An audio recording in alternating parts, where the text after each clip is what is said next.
Mga master, okay lang bang? Huwag niyong skip ang mga ads sa aking mga video kung okay lang mga master. Salamat sa solid na suporta po. Yon, what's up mga masters? Nandito na naman tayo sa panibagong araw, panibagong kabanata na naman ang pagsasama-samahan natin ngayon guys.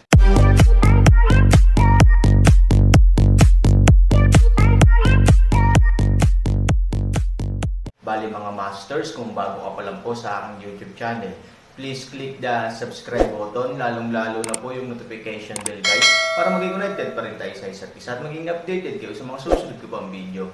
Bali mga masters, bago natin umpisahan ng kwento ay mag-shoutout po muna tayo para sa mga solid nating tagapakinig. Shoutout kay Lorne Garces at shoutout kay Edgar Bustillo. Yun na nga mga masters, no? Bali hindi na ito patagalin. In 3, 2, 1, let's go! Ivory. Para sa sumusuporta sa pamilya, ito ay isang pangalan na kanilang pinakahinamak, ngunit ito rin ay isang pangalan na kailangan nilang umiral sa kanilang alaala. Ang kanilang diyosa ng pamilya, para sa kapakanan ng isang tao sa lupa, ay binibigkas ang makalupang pangalan ng ayaw umuwi, na bulgar, puot at nakakainis. Ngunit sa parehong oras, siya ang dapat na pangalan ng diyosa na humantong sa kanila sa kaluwalhatian at bumalik sa tuktok. Dapat naging malakas siya. Ivory, si Ivory iyon.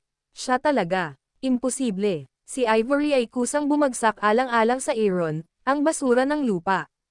Ang paghihintay sa kanya ay maaari lamang maging lubhang miserable sa hinaharap. Paano siya magkakaroon ng ganoong kapangyarihan ngayon? Oo, bakit ba napakabangis ng asong ito? Ang palayok ay pinasabog sa madla ng suporta ng pamilya, at ang galit at ayaw na kalooban ay nagkulay pa ng suka sa langit. Ang pamilyang Fu ay binubuli na ngayon ng mga aso.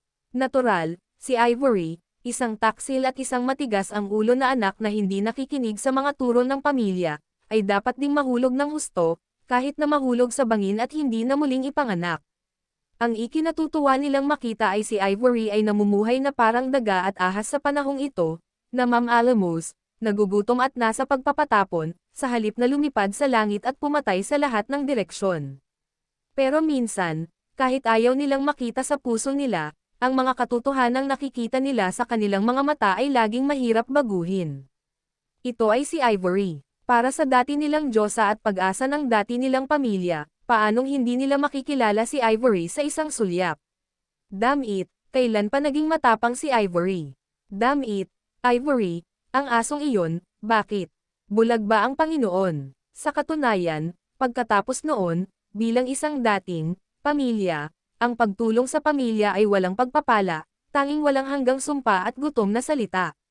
Hinihiling pa nga nila na masumpa nila si Ivory hanggang mamatay. Makikita rin ang lason sa kanilang mga puso. Natahimik si Futian at nakatitig kay Ivory sa hangin. Mula umpisa hanggang dulo, hindi siya nang aabuso. Natural, hindi siya maaaring iba sa kabaitan ng ibang tao. Naguguluhan lang siya. Sa panahon ng pagkakakulong ni Ivory, gumamit siya ng maraming ivory, ito man ay hayagang talamak na mga lason o lahat ng uri ng mapanupol na lason ng palihim. Alam niya na ang mga gamot na ito ay makakaapekto pa sa landas ng paglilinang ni Ivory, ngunit walang paraan. Upang makamit ang kanyang layunin, kailangan niyang gawin ang lahat. Gayunpaman, sa ilalim ng gayong mga kalagayan, ang paglilinang ni Ivory sa patay na batang babae na ito ay hindi lamang umabot sa punto ng pagkawala ng mga tao ng hakbang-hakbang, ngunit ngayon ang proteksyon ng mga Diyos ng Buddha ay pangkalahatan at mabangis. Gayunpaman, habang nakalok ang mga kilay ni Futian, hindi huminto si Ivory sa kalangitan. Ang mga kamay ng dalawang magkasunod na linya ng enerhiya at pagkatapos ay bumuga ng dalawang malalaking hukay. Matapos ibagsak ang 12 ng mga tao, nasira nila ang ikatlong linya ng depensa. Sa pagtingin sa pagkubkob sa dulong bahagi ng bahay na gawa sa kahoy, pinasabog niya muna ang mga tao sa paligid niya gamit ang enerhiya sa kaliwang kamay, at pagkatapos ay tinamaan ang 50,000 tao na may enerhiya sa hangin sa kanyang kanang kamay. Ang likuran ng 50,000 hukbo ay hindi handa. Nang maglaon, nang mabilis niyang maalis ang kanyang sariling pagkubkob, si Ivory ay dumiretso sa hukbo ng 50,000 katao, na malinaw na nilayon upang tulungan ang kanyang mga mapagkaibigang puwersa mula sa mga kahirapan. Anong ginagawa mo? Balde, balde, balde, utos kong pigilan mo siya. Galit na galit si Ye Shijun. Napakaraming elite generals, tulad ng vegetarian diet ng kanyang ina, ang natakot sa isang babae dahil sa kanyang lakas ng loob. Sa sandaling tumakbo ng diretso si Su Yingxia sa likod ng kanyang hukbo, ito ay magiging isang negal iligtas buhay na dayami para sa mahigit Aaron party na napalibutan. Paano niya makikita ang gayong bawal ng militar na lumalabas sa kanyang mga mata? Ang isang grupo ng mga eksperto ay nanambalik din ang kanilang pakiramdam at nagmamadaling lumipad patungo kay Ivory. Malinaw, ang mga taong ito ay hindi vegetarian. Pagkatapos mag-reconstitute, mabilis nilang pinalibutan si Ivory. Sa pakikialam ng isang grupo ng mga elite na sundalo, si Ivory ay agad na tumigil at nahulog sa isang mahirap na labanan sa loob ng ilang sandali. Nang makitang napapalibutan si Ivory, ang mukha ni Fu Tian ay naging bahagyang pagngisi dahil sa lamig. Iyon ang dapat nilang makita. Ngunit tulad ng pagngisi ni Fu Tian, ilang bombardment ang biglang lumipad mula sa gilid.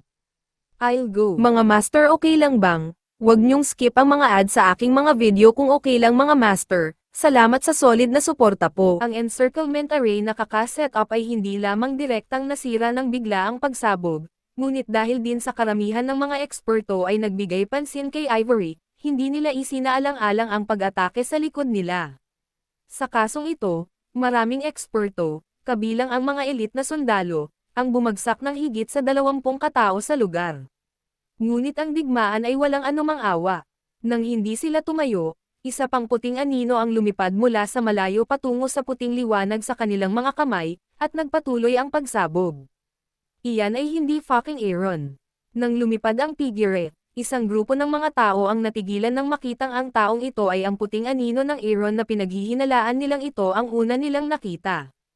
Ito ay isang babae, at isang napakagandang babae. Nang lumipad siya, umasa siya sa kanyang matikas na posture at katanji tanging tampok ng mukha upang magmukha siyang isang diwata sa sandaling ito. Nang mamangha siya sa kapangyarihan ng kanyang kamay, dapat ay napabuntong hininga rin siya sa kagandahan ng kanyang mukha. This damn Aaron, what the fuck did he went? Shitlock, damo, ang magagandang babae sa paligid niya ay pakyawan. Galit na umungol si Ye Shijun. Ang Aaron ay nagtipon ng lahat ng uri ng mga kagandahan, ngunit hindi niya makuha ang alinman sa mga ito. Masyadong malaki ang pagitan ng dalawa na talagang galit at inis. Si Zhu Yanshua at Fu Tian ay labis ding nanlumo. Dumating pa sila sa bahay ni Lola. Inaantok na sila kaya may dumating na ibang eksperto. Sila ay pananghinaan ng loob at nagalit, hindi pa banggitin ang grupo ng mga eksperto na nakikilahok sa digmaan. Sumimangot ang napakagandang dilag at walang sinabi. Alam niya kung gaano karaming tao ang nasa paligid ng Aaron at kung gaano karaming mga kakayahan ang mayroon sila. Ngunit gaano katagal na mula noon. Sa oras na ito, ang mga tao sa paligid ng Aaron ay tila ganap na nagbago. Hindi lamang si Ivory at ang babaeng nakaputi ang umupo sa hanay, ngunit maging ang paglilinang ng mga ordinaryong disipulo ay mabilis na umunlad. Napakabigat ng paligid nila. Sa katunayan, ayon sa sentido komon, dapat silang kasing lakas ng kawayan, at ang pag-atake ay kasing saya ng Mercury. Ngunit ang katotohanan ay halos 10 minuto na ang simula ng labanan, ngunit ang aktwal na sitwasyon ay hindi pa na-promote. Ang pangunahing dahilan ay ang mga alagad ng tinatawag na Mysterious Man Alliance ay may malakas na individual na kakayahan sa pakikipaglaban. Bagamat sila ay nasa isang ganap na kawalan sa mga tuntunin ng bilang at posisyon, ang bawat individual ay maaaring makakompleto ng isang bloke at 10. Natural, hindi malalantad ang kanilang depensa. Paano magiging madali para sa kabilang partido na umatake? Sa kanilang superior na individual na kakayahan sa pakikipaglaban at perpektong pakikipagtulungan sa pagitan ng mga koponan, ang mga taong iyon ay halos hindi magbibigay ng 1 pulgada ng lupa. Ang mga malapit kay Zhu ay pula at ang mga malapit sa tinte ay itim. Ang pangungusap na ito ay hindi kailanman nanlilinlang sa mga tao. Ang mga taong ito ay sumusunod sa Aaron. Oo naman, iba ang buhay. Walang magawa siyang umiling, at mahinang bamantong hininga ang nakamamanghang dilag.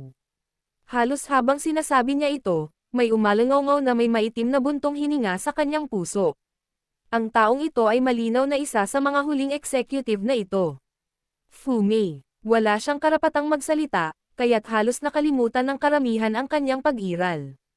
Ngunit siya mismo, sa daan, ay matagal nang nagulat sa mundo dito, ng mga sundalo na pinamumunuan ni Aaron, at, syempre, ni Ivory at ang babaeng nakaputi.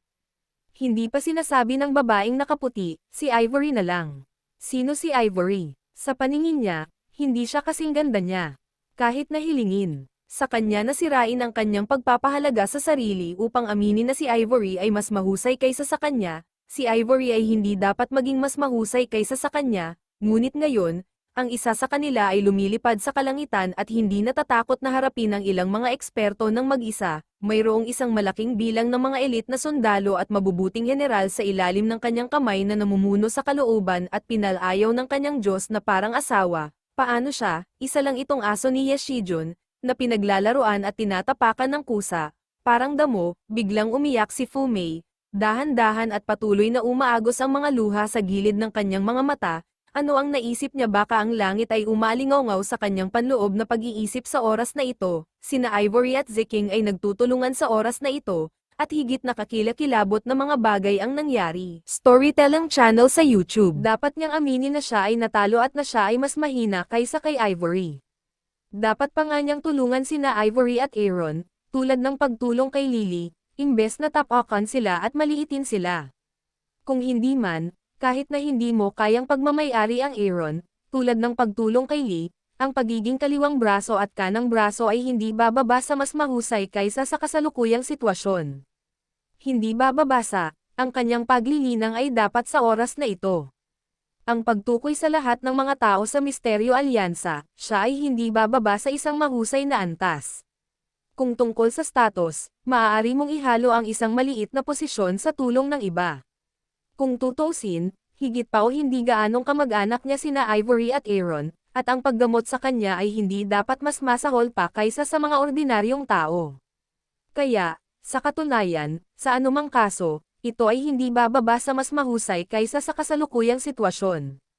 Paanong hindi siya magsisisi? Paanong hindi siya maluha ng pagsisisi sa pag-iisip ng hindi makataong pagpapahirap na dinanas niya ngayon? Ngunit ano ang silbi ng pagsisisi ngayon? Kung mapipili mo, kahit ngayon ay napapaligiran na siya ni Ivory at iba pa, payag siya.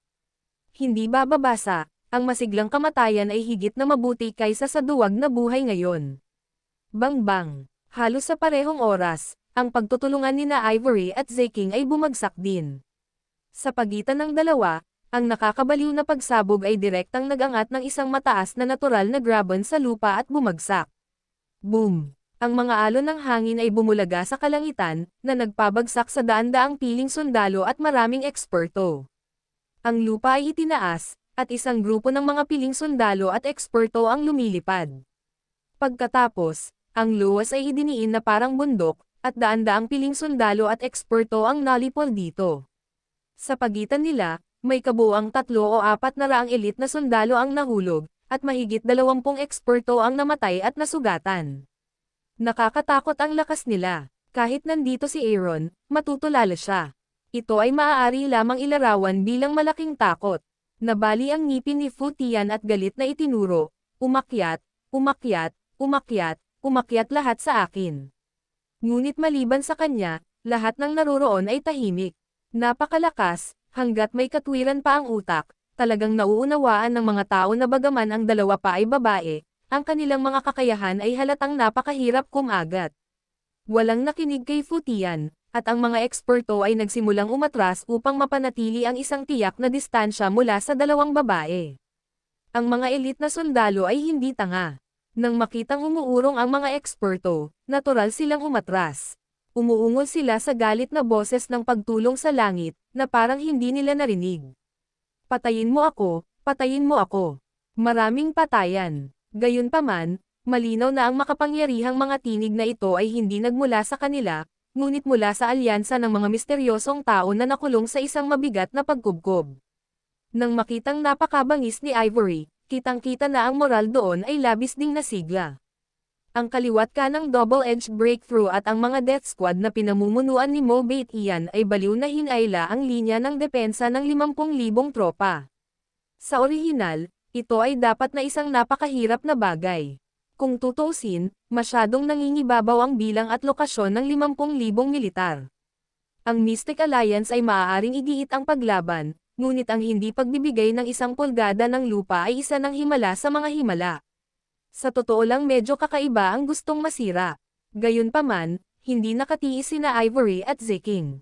Sa oras na ito, may nakakagulat na ingay sa likuran. Kahit na ang digmaan ay hindi sumunog sa likod ng 50,000 hukbo, sila ay tinamaan sa lahat ng oras ngayon, at ang kanilang mga puso ay natural na medyo malamig. Ngayon, sa pagsabog sa likod nila at kawalan ng momentum ng mga elite na tropa, paano sila mabubuhay ng matatag? Lalo na ang mga sundalong nasa likuran ay laging nakabantay sa sitwasyon sa likod nila, at tuluyang nawala ang kanilang fighting spirit. Sa sandaling nawalan sila ng kumpiyansa, ang harap ay natural na dumaan ng isa-isa ng hindi umaatres. Hanggang sa huli, nagsimulang mawalan ng moral ang buong team. Sa harap ng nakamamatay na epekto ng Devil North Sky, kasama ang pagputol kina Ning Yu at Ching Ji na parang scalpel, halatang nasa mahirap silang sitwasyon sa loob ng ilang panahon at nagsimulang bumagsak. Magulat, sa hukbo, ang kanang daan ay sapilitang pinutol ng 2 alon ng mga kalaban. Ang isa ay may pananagutan sa paglusob sa pagkubkob at pagtatakip, at ang isa naman ay nakalabas na sa paligid at tumatakbo patungo sa amin. Magulat, ang kaliwang daan ng hukbo ay binuksan ng mga tropa na pinamumunuan ng isang pangkat ng mga kababaihan. Bagamat ang ating departamento ay matiyak ang lumalaban, hindi nito kayang hawakan ang kabilang partido.